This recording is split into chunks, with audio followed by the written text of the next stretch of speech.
Perfect. Hi. Perfect. So, Shannon, how are you today? Good, how are you? Great, fantastic. I'm doing super well here. And how's your day treating you? How's what? How's your day treating you so far? Oh, How's your Monday? I've driven, my Monday's been very crazy. I had to drive a few hours to go get COVID tested for a project I'm working on tomorrow.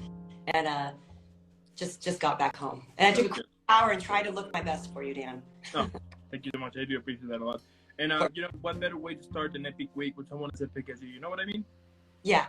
There you go. There you go. I love it. Well, welcome to the show. It is so cool and amazing to have you here. I mean, yeah, it's super cool. I've been taking a break, so I'm starting to do interviews now, and what better way to start again with you? So let's get started. And, you know, jumping straight to the interview now. Tell me, where does your passion for acting started?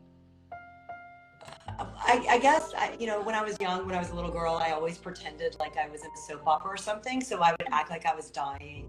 Like I'd be laying in my bed and just be like, oh, and see if I could do it.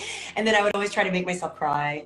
And I'd have make-believe family members in my room. So I think I've always wanted to do that. And then I'm a late bloomer, so I really didn't start trying to audition or go into New York until I guess about 8 years ago. But it's been something I've always enjoyed. Plus, I love film. I love watching movies. That is amazing. That's so cool. And back when you were a kid, back when you were a kid, what was your favorite film? Oh my gosh. So my dad raised us watching Monty Python and all of those films. So I love them, and Mel Brooks. And so we liked slapstick. But then he also had me watch Westerns, you know, Clint Eastwood, old Western movies. Yeah. The musicals, Oklahoma, he loved all of the musicals. So I was very well-rounded. And I do the same with my teenagers now. I make sure that they have watched all genres of film. There you go. I love it. I love that. And back when you were recently started, what were some of those, what were some of the challenges that you had when you were let's say you were making those first acting steps? The challenges? I think just the challenges are for anyone just trying to get an audition, just trying to get in the door. And when I started, like I said, I was older, it was later, and I have modeled for a long time, so I've kind of been in the industry a little bit in that way. But I just started going, you just have to go to NYU and do a lot of free student films, or Temple University in Philly, and really work for free and work 17 hours just to get a little snippet or a clip. So those challenges are just building up your resume and your reel so that you seriously by casting directors. Totally. And also I think that those challenges are kind of the test for you if you really want something or not, right? Yes, yes. Totally. Because it happens to all of us, right? Whenever we're starting something new, at first we don't know what we're doing.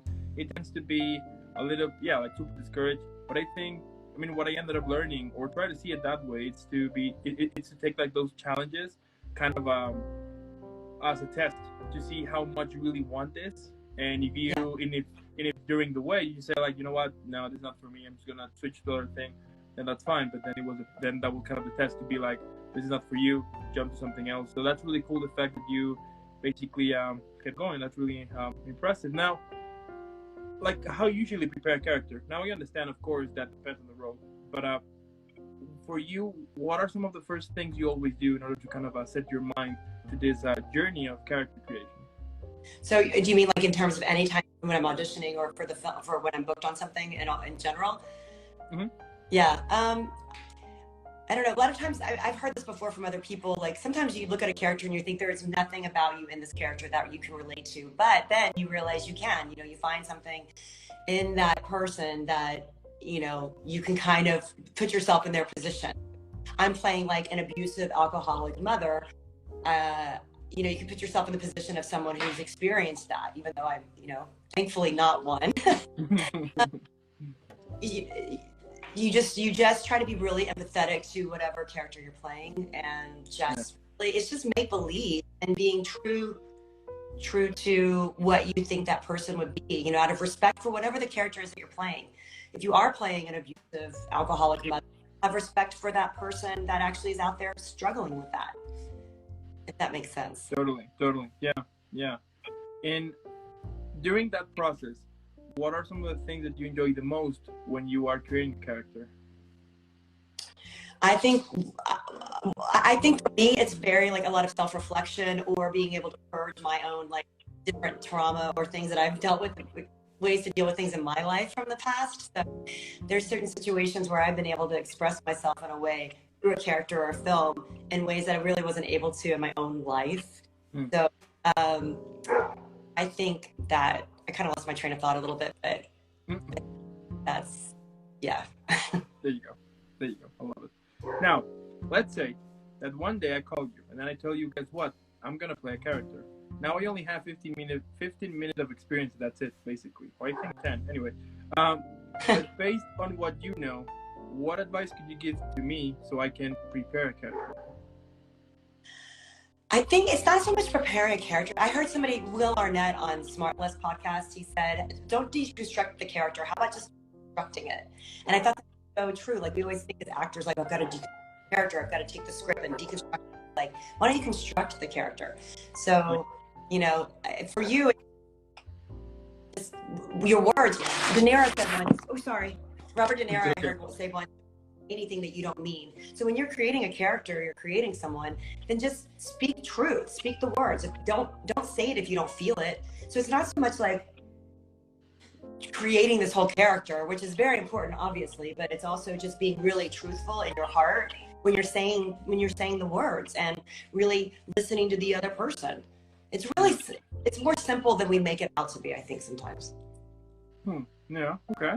And what do you say? I mean, besides of auditioning, what would you say what else would you say that could be a barrier or some of the barriers that an actor or an actress might have when they are just recently started their acting career?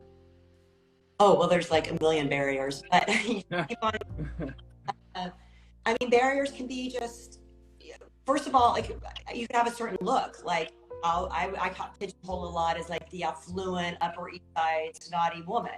And when I first started going out for auditions in New York, I kind of got those roles a lot. And I'm a pretty edgy. I'm from Texas. I've had some experiences in my life, and I can play all sorts of different people. So be patient with that. If you're getting pigeonholed into something, just work with it. Don't be like, you know what? I can play comedy. I can do drama. They should see me that way. Just play the part that you're getting an opportunity for, and then down the road you can take like an indie film or do a short film where you're playing outside the box. So I think that can be a big challenge, is your ego gets in the way. I think our ego gets in the way, and we just really put a lot of thought into something that we have no control over. Oh yeah, absolutely.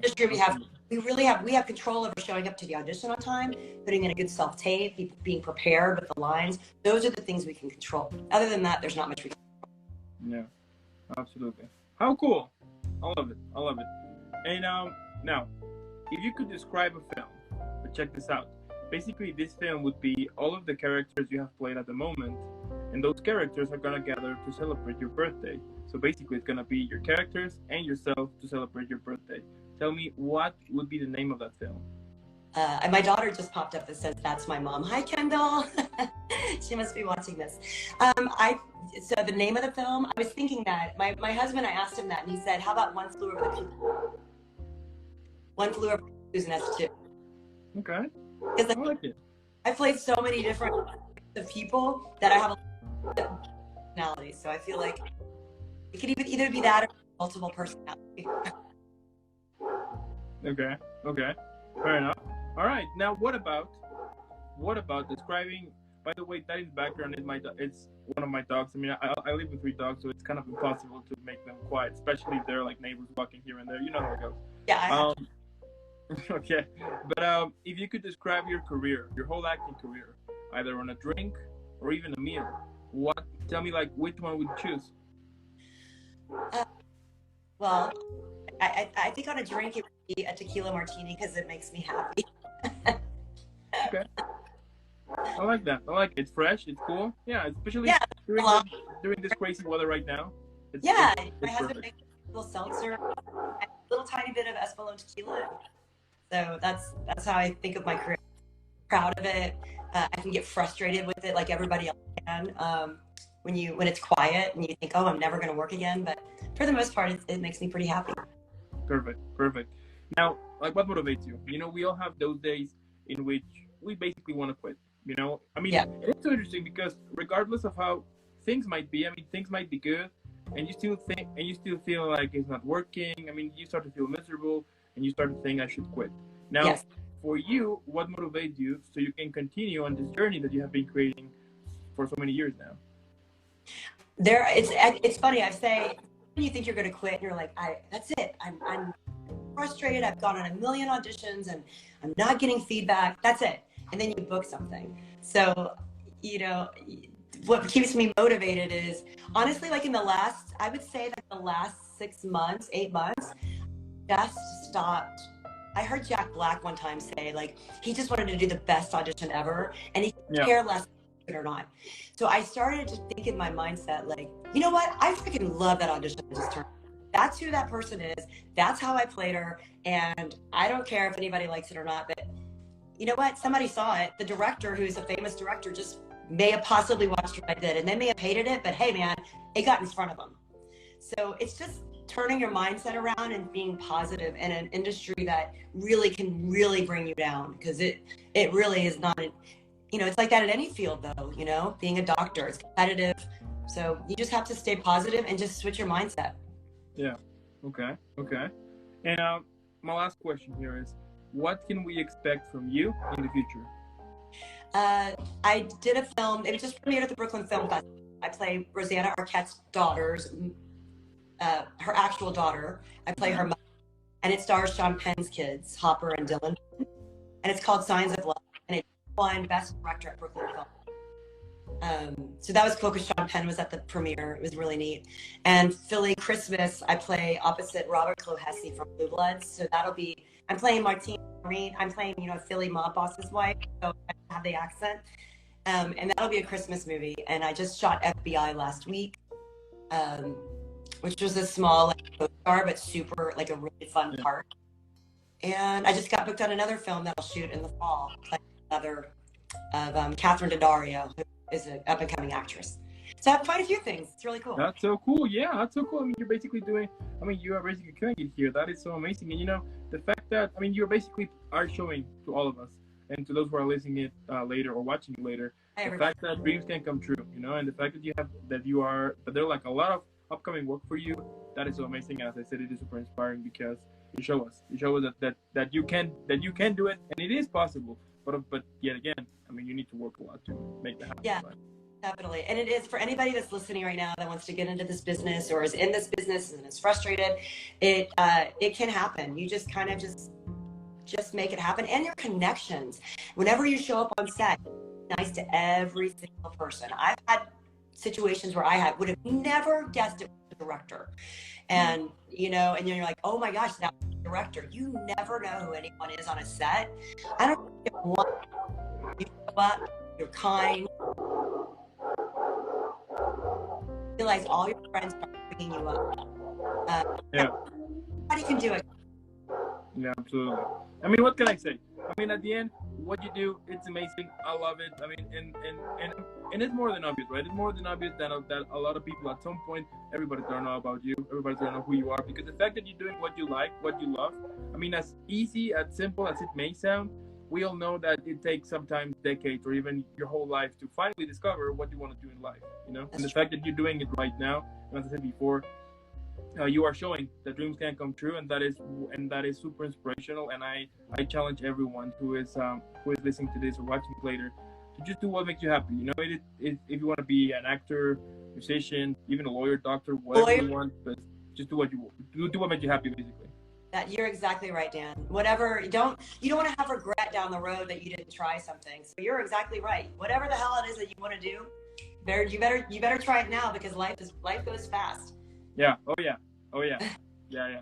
I can understand that. And again, I mean, thank you so much for being here. I mean, keep inspiring, keep killing it, keeping awesome. And also, I want to thank those who are watching this right now. Thank you so much for watching. If you're watching this either here on Instagram or probably later on YouTube, or if you are, you know, on the way to work or walking with your dog and you're listening to this amazing episode, make sure to follow Shannan and all of her social media. Normally, what I would say is for you to follow her right now. Let's make her viral. #Team Shannan. She's awesome. She's badass. I'll follow you back. Oh, thank you so much. And again, thank you so much. Have an epic evening, an epic upcoming week. And I'll see you in the next one.